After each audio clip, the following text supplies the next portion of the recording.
अब यहाँ पे हम इस वीडियो में C4 पाथवे के स्टेप्स को देखेंगे। तो हम अपने फर्स्ट स्टेप को देखते हैं। तो पहला स्टेप क्या होगा, atmospheric CO2 converted into SCO3 minus in presence of H2O and enzyme carbonic anhydrase.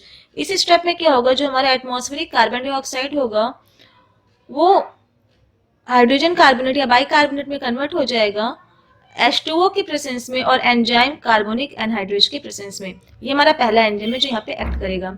दूसरा स्टेप, देन कार्बोक्सिलेशन अकर्स। इसके बाद कार्बोक्सिलेशन होगा जहाँ पे फॉस्फोइनॉल पाइरुवेट PEP जो होगा वो इस बाइकार्बोनेट के साथ रिएक्ट करेगा और C4 एसिड देगा। C4 एसिड का हमको पता है कौन सा एसिड रहेगा यहाँ पे, तो C4 acid for example OAA oxaloacetic acid देगा।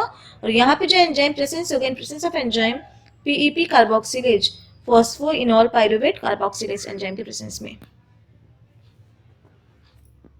उसके बाद हमारा अगला स्टेप नंबर C में क्या होगा, अब जो ये ऑक्जेलोएस्टिक एसिड जो बना है वो जो होगा वो मेलेट में कन्वर्ट हो जाएगा और यहाँ पे जो एंजाइम एक्ट करेगा वो होगा maleate dehydrogenase. This OAA is converted to malate, here enzyme present is malate dehydrogenase.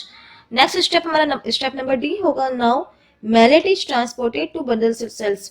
अब ये जो malate जो मेजोफिल सेल्स में बने हैं, अब ये बंडल सेल में ट्रांसपोर्ट हो जाएंगे।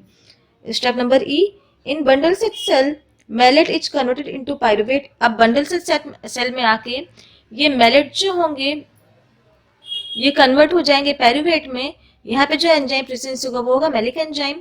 Presence in this process CO2 is release. यहाँ पे मैलिक एंजाइम प्रेजेंस रहेगा और इस प्रोसेस में CO2 कार्बन डाइऑक्साइड जो होगा वो रिलीज हो जाएगा।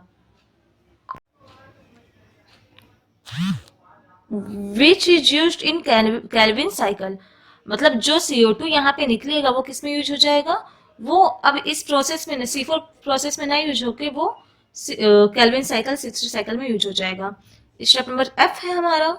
Now pyruvate again goes to mesophyll cells. अभी जो पाइरुवेट बना है बंडल सेल्स में वो फिर से मेजोफिल सेल्स में जाएगा जहां पे इसका रिजनरेशन होगा और फॉस्फोइनॉल पाइरुवेट रिजनरेट हो जाएगा। यहाँ पे जो एंजाइम हम यूज करेंगे वो होगा enzyme PEP dikinase, phosphoenol pyruvate dikinase enzyme का हम यहाँ पे यूज करेंगे। अब ये जो स्टेप्स हमने देखा है इसको हम लोग डायग्राम्स के थ्रू देखेंगे। सबसे पहले देखो यहाँ पे दो तरह के सेल्स है C4 प्लांट्स लिए हैं। इसमें दो तरह के सेल्स है, मेजोफिल सेल्स और बंडल सेल्स। दो तरह के सेल्स कौन कौन से हैं, मेजोफिल सेल्स और हमारा है बंडल सेल्स। तो अब हम देखते हैं क्या होता है इसमें। तो पहला है जो हमारा एटमॉस्फेरिक कार्बन डाइऑक्साइड है CO2 जो है वो हमारे C4 प्लांट्स के मेजोफिल सेल्स में एंटर करेगा। अब यहाँ पे क्या होगा, ये जो CO2 है यहाँ पे ये H2O यहाँ पे आएगा, ठीक है, और कार्बोनिक एनहाइड्रेज एंजाइम की प्रेजेंस में ये बाइकार्बोनेट SCO3- बनाएंगे। अब ये जो SCO3- बना है ये इससे PEP फॉस्फोइनॉल पाइरुवेट रिएक्ट करेगा, ठीक है, और वो देगा C4 एसिड ऑक्जेलोएस्टिक एसिड। और यहाँ पे जो एंजाइम वर्क होगा वो होगा PEP carboxylase, phosphoenol carboxylase, phosphoenol pyruvate carboxylase.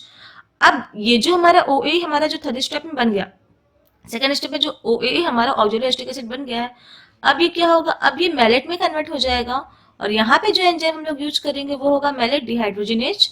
और यहाँ पे NADPH जो होगा वो NADP+ में कन्वर्ट हो जाएगा। अब ये मैलेट जो होगा, देखो यहाँ से मेजोफिल सेल से ये बंडल सेल में आ गया और यहाँ पे मैलिक एंजाइम्स की प्रेजेंस में ये पाइरुवेट में कन्वर्ट हो गया और यहाँ पे NADP जो होगा वो NADPH में कन्वर्ट हो जाएगा और CO2 रिलीज होगा जो कैल्विन साइकिल में यूज हो जाएगा। अब ये जो पाइरुवेट ये फिर से मेजोफिल सेल्स में जाएगा और इनका रिजनरेशन हो जाएगा PEP में फॉस्फोइनॉल पाइरुवेट में। यहाँ पे एंजाइम होगा PEP डाइकाइनेज, फॉस्फोइनॉल पाइरुवेट डाइकाइनेज।